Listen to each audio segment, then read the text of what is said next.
दोस्तों, किस तरह से टैक्स की मार आम आदमी को परेशान करती है, आज हम वो देखने वाले हैं। 2024 में आपने कार बेची, कितने में बेची? 1 लाख में बेची। अब सरकार क्या कह रही है कि आपने खरीदा कितने में? 6 लाख में। बेचा कितने में? 1 लाख में। अंतर कितना हुआ दोनों के बीच? अंतर 5 लाख का हुआ। अब सरकार कह रही है कि ये जो डिफरेंस है 5 लाख का, इस पे 18% तुम टैक्स भरो, बेच रहे हो तो। पब्लिक कह रही है कि ऐसे ही हम नुकसान में बेच रहे हैं। अब उस पर 18% टैक्स, यानी 5 लाख का आप 18% निकालिएगा, 5 लाख का 18%, तो वो कितना बैठेगा बॉस? 90,000 रुपया। 90,000 रुपया में टैक्स चला जाएगा सरकार को। मतलब 1 लाख रुपया में गाड़ी बेचे 90,000 सरकार को दे देंगे, जो 10,000 रुपया बचेगा वो लोग वैसे ही कहेंगे कि कुछ पार्टी दो, कार बिक गई तुम्हारी पुरानी वाली, तो बचा क्या मेरे पास? इस तरह की गुमराह करने वाली वीडियो कुछ समय पहले काफ़ी वायरल हुई थी, जब वित्त मंत्री ने गाड़ी से लेकर पॉपकॉर्न में सब में टैक्स लगा दिया था। आज थोड़ा हम बात करने वाले हैं जीएसटी को लेकर कि किस तरह से जीएसटी की मार आम लोगों पर भारी पड़ रही है। इस कंप्लीट वीडियो में केवल यही बात सही थी कि 5 लाख का 18% जो जीएसटी निकल के आता है वो 90,000 होता है, बाकी सब रॉन्ग इन्फॉर्मेशन थी।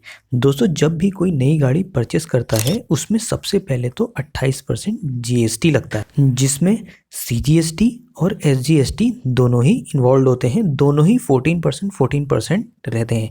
इसी के साथ रोड टैक्स में 15% और 1% सेस भी देना होता है। ले देकर सारी मार मिडिल क्लास को ही पड़ती है, या फिर जो भी इंसान गाड़ी खरीदेगा उसको टैक्स तो पे करना होगा। 2 महीने पहले जब जीएसटी काउंसलिंग की मीटिंग हुई थी, तब वित्त मंत्री सीतारमन ने ये बोला था, जब भी आप पुरानी गाड़ी खरीदने जाएं तब आपको जीएसटी तो देना ही पड़ेगा। आखिर क्यों नहीं देना पड़ेगा? सेकेंड हैंड गाड़ियों का बहुत बड़ा मार्केट है इंडिया, उससे कोई नहीं बचेगा। इसको थोड़ा अच्छे से अब समझ लेते हैं कि आखिर ये क्या मामला है। दोस्तों, जब भी टैक्स की बात आती है तो पैसा तो मिडिल क्लास की ही जेब से जाएगा, इसमें कोई शक नहीं। जब भी आप कोई गाड़ी लेंगे जिसकी कीमत मार्केट में 6 लाख है, अगर आप गाड़ी को 1 लाख में बेचते हैं तो उसमें कोई टैक्स नहीं देना पड़ेगा, क्योंकि वो लॉस में आपने बेची है। चाहे OLX के थ्रू आप बेचते हैं या फिर किसी सोशल मीडिया प्लेटफॉर्म से। लेकिन अगर आप वही गाड़ी किसी ऐसी वेबसाइट में लिस्ट करते हैं और 1 लाख में बेचते हैं, आपको इस पर तो कोई जीएसटी नहीं देना पड़ेगा। लेकिन जो भी कंपनी सेकेंड हैंड कार में डील करती है उस पर टैक्स या जीएसटी जरूर पड़ेगा। अब वो कैसे पड़ेगा वो भी देख लेते हैं। जो कंपनी सेकेंड हैंड कार में डील करती है वो उस सेकेंड हैंड कार को मेंटेन और मॉडिफाई करवाकर 1 लाख प्लस मार्जिन में बेचती है। यानी कि अगर वो गाड़ी आपने उस कंपनी को 1 लाख में बेची है और वो कंपनी अगर उसको मॉडिफाई और मेंटेन करा के 1 लाख प्लस में बेचती है। अब मॉडिफिकेशन किस में हो सकता है? उसमें टायरों में उसने रिपेयरिंग करा दी, उसमें आपका कलर मेंटेन कर दिया, ठीक है, पेंटिंग करवा दी और इंजन भी कुछ हद तक मेंटेन कर दिया, तो इसको वो प्लस प्राइस पॉइंट में आके बेचती है, यानी कि 2 लाख में बेचती है। तो जो एक्स्ट्रा 1 लाख रुपए होंगे उसमें गवर्नमेंट कहती है कि आपको 18% जीएसटी तो देना ही पड़ेगा। आखिर आप ये रुपया आसानी से कैसे कमा लेंगे?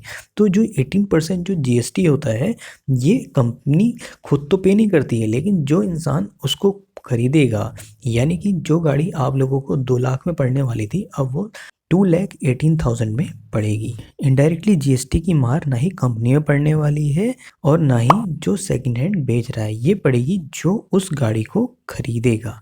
लेकिन जो इंसान उसे खरीदेगा उसको वो जीएसटी देना ही देना है। ले दे के मिडिल क्लास को ही जीएसटी में पीसा जाएगा, क्योंकि 2 लाख की कार 2,18,000 की पड़ेगी। सेकेंड हैंड गाड़ियों को मॉडिफाई या मेंटेन करवाकर एक्स्ट्रा मार्जिन में बेचना सेकेंड हैंड कार की कॉस्ट बढ़ा देता है, और हर कोई सेकेंड हैंड कार को खरीदना चाहता है, क्योंकि नई कार को परचेस करना हर किसी के बस की बात नहीं होती है। और मिडिल क्लास के लिए ये काफ़ी आसान भी होता है, जिसकी वजह से सेकेंड हैंड कार का बहुत बड़ा मार्केट बन जाता है जिसको गवर्नमेंट बिना टैक्स के नहीं छोड़ने वाली। जैसे कि 1 लाख की गाड़ी पर जो एक्स्ट्रा 1 लाख कंपनी कमा रही है, सरकार उस पर जीएसटी लगाकर उसकी कॉस्ट बढ़ा देती है, जो कंपनी की जेब से नहीं बल्कि आम आदमी की जेब से जाने वाला है। ज़्यादातर लोगों को ये भी कन्फ्यूज़न है कि कंपनीज़ के नाम पर गाड़ी लेने पर भी क्या एक्स्ट्रा टैक्स देना होगा। इसको भी अच्छे से थोड़ा समझ लेते हैं। कोई भी बिजनेस पर्सन इसलिए कंपनीज़ के नाम पर गाड़ी लेगा क्योंकि वो उसको डेली अपने बिजनेस के लिए यूज़ करेगा। अब इनकम टैक्स के अंतर्गत सेक्शन 32 के अकॉर्डिंग आप लोग डेप्रिसिएशन क्लेम कर सकते हैं अगर आप अपने बिजनेस या कंपनी के नाम पर कोई भी एसेट बाय करते हैं। तो डेप्रिसिएशन अगर आप क्लेम करते हैं तो आपके प्रॉफिट से वो डेप्रिसिएशन कट जाता है। अगर आप उस गाड़ी को इन केस आपने गाड़ी कोई भी परचेस की बिजनेस के नाम पर जो कि 10 लाख की पड़ी, आप उसे 2 लाख में बेच देते हैं और पर ईयर डेप्रिसिएशन 15% ऐड करके वो गाड़ी 5.5 लाख की बिकनी चाहिए थी, लेकिन आप उसको 6 लाख में बेच देते हैं। तो 50,000 जो आपने एक्स्ट्रा कमाए इसमें आपको जीएसटी देना पड़ेगा। यही है नए नॉर्म्स के अकॉर्डिंग। अब आप लोग कहेंगे कोई भी बिजनेस प्रोफेशनल अपनी कंपनी के नाम पे या बिजनेस के नाम पे गाड़ी क्यों बाय करेगा। तो दोस्तों वो इसलिए बाय करेंगे क्योंकि उनको डेप्रिसिएशन क्लेम करके काफ़ी सारे बेनिफिट्स मिल जाते हैं, यानी कि वो अपने टैक्स को बचा सकते हैं। क्योंकि कोई भी बिजनेस पर्सन प्रॉफिट में से डेप्रिसिएशन क्योंकि कोई भी बिजनेस प्रोफेशन टैक्स तभी पे करता है प्रॉफिट माइनस डेप्रिसिएशन, इसमें जो आपका बचता है उसी में टैक्स लगता है। अगर कोई गाड़ी निगेटिव मार्जिन पर बेचेगा तब उसमें एडिशनल जीएसटी नहीं देना पड़ेगा। फॉर एग्जांपल अगर आपने 10 लाख की गाड़ी ली और उसमें 15% डेप्रिसिएशन क्लेम किया, अब 3 साल बाद आप उस गाड़ी को 6 लाख में बेच देते हैं, तो डेप्रिसिएशन हटा के वो गाड़ी जो बिकनी चाहिए 5.5 लाख की बिकनी चाहिए, लेकिन आपने एक्स्ट्रा जो 50,000 कमाए उस गाड़ी को बेचकर उसमें आपको जीएसटी डेफिनेटली देना पड़ेगा। इसी के साथ अगर आप किसी होटल में जाते हैं और वहाँ पे आप रोटी ऑर्डर करते हैं तो उसमें 5% जीएसटी और पराठों में 18%। क्यों? क्योंकि पराठे जो होते हैं अमीरों के शौक होते हैं। और अगर आप सिनेमा हॉल में पॉपकॉर्न खाते हैं तो नमकीन और स्पाइसी पॉपकॉर्न में 5% और जो कैरेमल वाले पॉपकॉर्न होते हैं जो कि शुगर वाले होते हैं उसमें आपका 18%, जिससे आप डायबिटीज़ कंट्रोल कर सकें।